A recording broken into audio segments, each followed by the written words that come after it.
What's up, my comic book aficionados? It's J-Rock right here. Today hitting you with another comic review or trade review, right? Today we're going to be reviewing Punisher Invades the Nam. No, not that graphic novel back in the 90s. This is actually a whole collection of different Punisher stories. Chunky book, about 400 pages. And it does happen to include that graphic novel in here along with other material. What other material, you might ask? Well, let me read it to you. Felix, Punisher the Nam issues 52 and 53. There's a two-issue story arc that includes Frank Castle.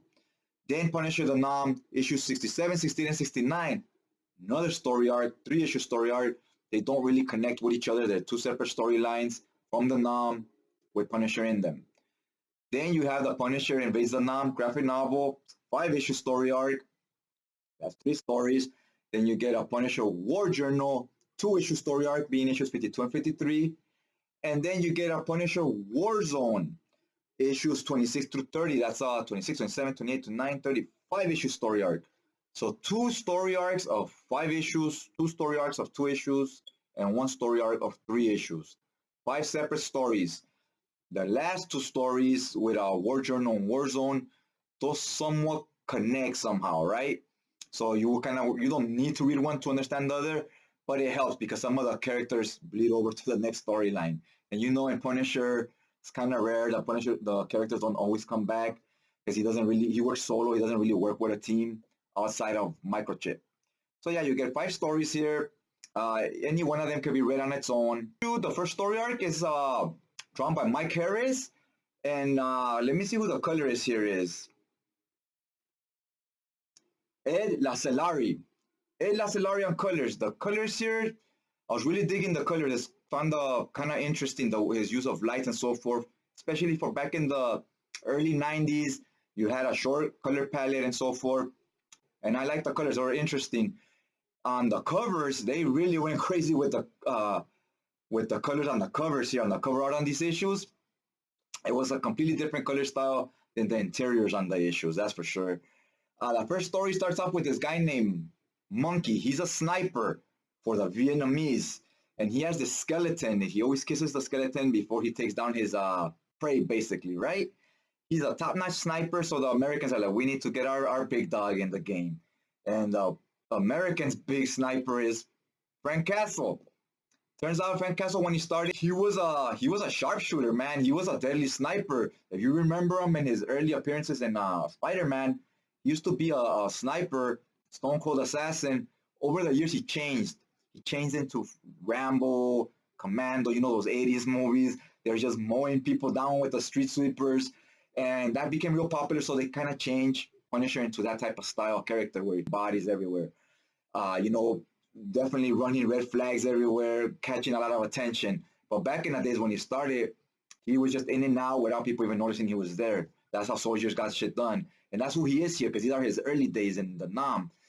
And it explains to you how he became Punisher fighting this guy. He gets captured by this guy. So you say, oh man, then you see the next panel, he's hanging. He hanged himself. The freaking Frank Castle can't hang. He didn't, in war, you do not want to be captured. Rather kill yourself. They always tell you that. Save one bullet for yourself in case you get captured. You do not want to be tortured. Just, put one through your head. So here he shoots himself because he can't hang, homie. But it turns out he faked it. He was faking the funk. He did not really suicide. When the other soldiers thought he's dead, they opened the gate because they had a prisoner. And then, he lets loose on them, right? And guess what he does to go hunt down this other sniper that caught him, them being monkeys? He started painting himself with a skull.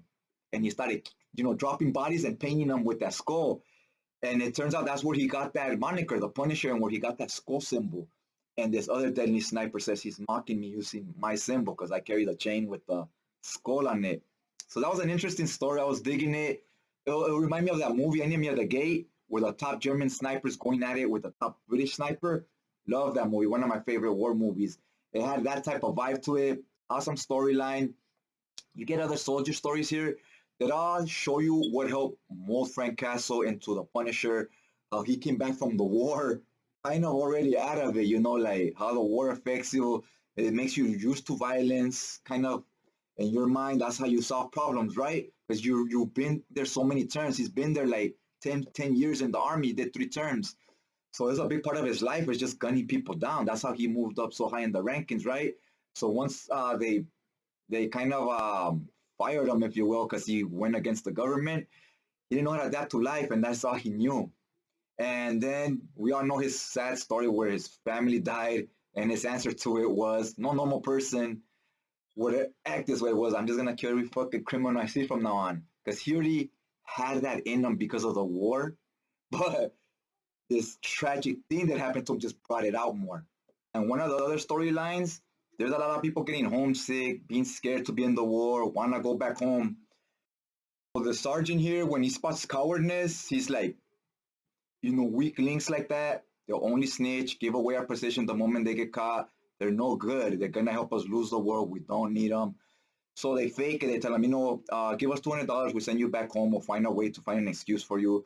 So they find to get money out of these soldiers. And yeah, we're gonna send you back home, and they send them to some ditch and just kill them, right? They just give them a love letter to the head, right? And then dump them in these graves where they are burying them. And Punisher's like, I don't think they will let all these people go back home. That sounds odd. So he did some investigating, find out, what's really going on is they're just stealing what little money they have and killing them, and then just telling their family they died in war, right? So Punisher doesn't like what's going on with the government here. He's like, fuck my country. Like, he likes his country, but he's like, fuck this specific colonel or whatever, right? So somebody there in the army tells them, they don't want lions, homie. You a lion, Frank. That's not what they're looking for. They want sheep. And Frank Castle's like, he's going to take care of this. So he smokes his colonel, right? Takes him out the game, like, no questions asked. They didn't even second think it. And then he tells his superiors, he had to go. We don't need garbage like him in the military. And they're actually not mad at him. They're like, yeah, you're right. We don't need him. We got to keep this quiet. It can't get out. It could ruin the reputation of the military, right? But the thing is, we can no longer have you here because you killed the fucking superior officer. So that's how he got discarded or whatever, right? How he got kicked out of the military. So, because he was good at his job. He wasn't going to get fired for being incompetent. He got fired for, having a mind of his own and doing what was right. They kind of have to cover it up. They're like, you can no longer serve because you killed the superior. So that was good stories of showing you what shit Frank Castle went through in the war and how he came back home, right? Came back a different person, forced to go back home and retire early when, he's a soldier. That's what he's about. He's not about living a quiet life. So he had to find a new war to fight, right? He was just itching for it. And this tragedy happened to him, and that was the perfect excuse to keep being a soldier. You slowly see him here going from a sniper to Rambo. Even the way they draw him, they start drawing him like Rambo. The Punisher Invades Vietnam story was a lot of just gun shooting, no big story to it, just a lot of action. It wasn't my favorite because I don't, as a kid I liked it when they were action heavy, but as an adult I like to have a little bit of story to go with it, and I have more of an explanation of why things are happening. And my favorite ones, needless to say, were the last two stories with War Journal and Warzone. They're more street level, so I was like, maybe I like this more because they're not military and they're more like in the streets. But nah, it's more the creative team behind them. And these other stories is Chuck Dixon writing. There's Chuck Dixon in the 90s. He was writing Punisher and he was writing Batman. I like his writing, and it also had John Buscema on art. So you had Punisher and all these characters look very Conan-like, how the characters in his Conan comics would look like. So it was a killer team. Needless to say, that's probably a big part of why these were better stories, or at least why I like them more, because those were creators I enjoy more. So these other two story arcs with Punisher War Journal and Punisher Warzone both include this character Ice, like I was talking about. They're both written by Chuck Dixon, and they're the far superior stories to me. This starts off where they're in Cuba. They're in Cuba, so you got Contras going on right there, right? They're like rebels or whatever. And you got these drug cartels selling cocaine and whatnot from Cuba. And Punisher's there to put a stop to all this. And when he goes to Cuba, he gets captured. So Microchip calls Ice. He's like, hey, Punisher said to call if he's ever in a rough spot. I know you work for hire. How much do you need to go get this done? Get him out of there. And while Punisher's captured, you see how they treat prisoners over there and people work in the fields. They have him as a prisoner. They're forcing him to work cutting cane and cutting stuff, right? Cane sugar. And he's showing how, people in other countries work the fields, right? Like 20 hours a day, 15 hours a day in the hot sun. And he's even talking about, man, this is a hard, brutal job, and I'm working with these guys. How hard labor that is, right? You're in the sun all day, your shoes are all worn out. And I like how they touched on that a little bit. That was kind of interesting. Ice then comes, saves the day, gets them out of there, and this is crazy. When Ice comes to save Punisher, so let's go. He breaks them out. But his bunkie or roommate or whatever goes, hey, you guys are breaking out. Let me go with you guys. Come on. I want to escape too. He goes, I won't be a problem. If anything, I could help you guys. You might need a third man, Punisher goes, all right, you'll be our lookout while we and whatnot. So when they take him with them, Frank Castle just creeps up behind him and kills this guy, just an innocent prisoner. Frank Castle just kills him, and Ice looks at him. He goes, still as ruthless as ever. He's like, bro, the war ended a long time ago. Why are you still like this? Like some of us got back to reality. Like we learned to adapt back to the real world. He doesn't know Frank Castle's this way. He's still ruthless because of not necessarily the war, but when he came back, shit didn't stop. Shit was still hitting the fan. We all know what happened to his family. So that's why he's still like that, because the war never ended for him like it did for others. And so he just kills this guy for no reason. He says, this guy's not trained. He's not a warrior. We just got us caught. So we needed to kill him. So I was like, holy shit, fucking Frank is ruthless. And you jump to the next page, you got some guerrilleros, some soldiers working for Fidel Castro. Nobody likes the man, or people who work for the man, right? So the soldiers are passing by, and you got these, the contras, whatever, like, Viva la Revolucion, you know what I'm saying? They got that type of attitude. Some guy has dynamite striped to him. He runs up to the soldiers, goes kamikaze, suicides himself, but he makes sure he takes all these soldiers out with him.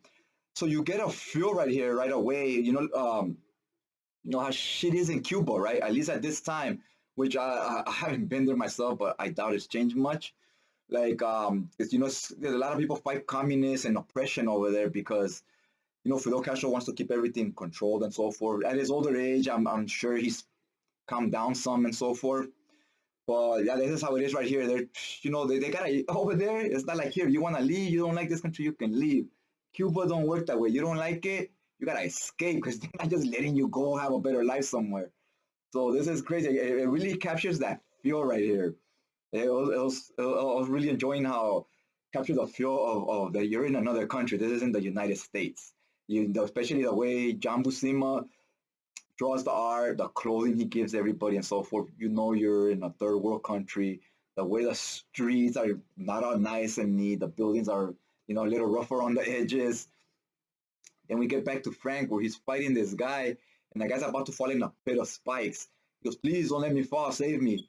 And Frank's like, oh, this guy wants mercy. Oh, I'm sorry, I left that in my other jacket. You know what I mean? Oh, I just ran out last week. I just ran out of mercy last week. I'm sorry. So he just kicks this guy in the face and helps him fall off his bridge. I was like, freaking Frank, you like Punisher, you know what he's about, he's ruthless like this, then you're going to enjoy this book because it's not going to disappoint. It's going to be the Punisher you're looking for. And then this story kind of shows you how crime doesn't pay. The Contras, they're kind of villains, but at the same time, they're fighting oppression, they're fighting the government. They're not, depends on the way you look at it. You could look at it, they're also just as bad, or you could look at it as they're kind of good. They're fighting for what they think is right. Whether you agree with that or not is a different story, right? And the drug cartels, they're drug cartels, they're selling drugs, so they're the more of the bad guy, right? They're doing it just for selfish reasons. So at the end of the day, they find themselves Punishers gunning all these guys down, so now they're outnumbered. The drug cartels is a lot less of them now. The Contras are still going strong because he's not really bothering too much with them. And at the end, the last two cartel guys, it's a guy and his sister that they're part of the cartel. They see the Contras coming, and the Contras are not on the same side as the cartels, right? So you see them two just grab their guns, and this is kind of crazy. It's a little eerie. They just point the guns at each other. They go, better we kill each other than to let these Contras get us, and we don't know what the fuck they'll do with us, right? Probably torture us or something. So they just kill each other, and they have bags full of money because they're trying to leave the country. But Punisher hijacked their plane with ICE so they could go back to the States, and they left them without a plane. So they kill each other. So they escape on the plane, and ICE is like, hey man, like we clearly walked away with a W, right? he doesn't explain this because they don't know this, but we as the reader know. They walked away with a W. The cartel guys killed each other. They left all that money there. So the Contras left with all that money, who are considered kind of the good guys, so they could fund their little war they're fighting against the government. You know, fighting the good fight, brothers. That's what kind of like what they're doing. That's the vibe. And then Ice, they Punisher, he gets to walk away with his life. Ice gets paid. Punisher could go back home to the States and keep mowing motherfuckers down and cleaning up the streets to get his sick jollies that make him somewhat feel better, right? So that's kind of what happened. But to Punisher, he's just like, yeah, this motherfucker got away. I gotta keep looking for him. But really, he doesn't know that guy killed himself already before the Contras got to him. So he's like, I gotta keep looking for this guy. What a waste of time. He takes it as an L, doesn't take it as a win. And that's where the story ends. What did I think about these stories? The first one, I really liked the sniper one. Then I didn't like the stuff in between, was kind of very below average to me. Then when you got to the War Journal and Warzone, it was good again. Again, it was Chuck Dixon, and you had Big John Buscema on art. Always makes the book more live, the story more interesting. Because if you got good art, it can carry a mediocre story. So, do I recommend this book, or who do I recommend it to? This book is for someone that wants to know about Frank Castle, his origins, and so forth. If you want to know what makes a normal, everyday person wake up every morning with a tint of, I just want to wake up and gun people down that are scumbags and so forth, that you conceive to be villains or scumbags, right? This explains to you. It's action-wise, it's not a slow burn. There's a lot of action, but the mental part of it is a slow burn. You slowly see things that are happening to him in the war, things that he's seeing and experiencing that make him not right in the head. It's like you're slowly seeing him catch PTSD. You slowly see him getting some of that here, so that when he gets back home, he's not there anymore. He's not the same person. And this does a good job of kind of showing you that. And then obviously what happens once he hits the city, that people think, oh, that's what made him Punisher. That's not what made him Punisher. A lot of other things before that were leading up to it already. That was just the final straw that broke the camel's back, if you will. This reminds me a lot of when you see on the news a kid get bullied or something, and then he's fighting his own war with these bullies or whatever, right? And then finally one day he has enough of it and he goes and shoots up the school or something, right? It's kind of what happens here with Frank Castle. It's some good stuff, a lot of action, some great art. I was digging a lot of different styles of art. You could, so there's a little something for everybody depending on what kind of art style you like. The writing also, they're kind of different as well. Like I said, I like more the Punisher series stuff than the Nam stuff. Overall, it depends. If you like war stories, you like stuff that's unapologetic, gritty, you might like this. If that's a little too heavy-handed or too rough, this might not be for you. Other than that, guys, I think that's all I have to say about all that. Hopefully you like the review. If you want to check out more of my videos, go ahead and hit that subscribe button. That will notify you on your feed next time I drop another video. Other than that, drop me a line on the comment section. Let me know what you think about this story. If you haven't read it, let me know what you think about me explaining it to you on the video. Did it sound appealing to you or not? Other than that, I'll just check you guys out next time.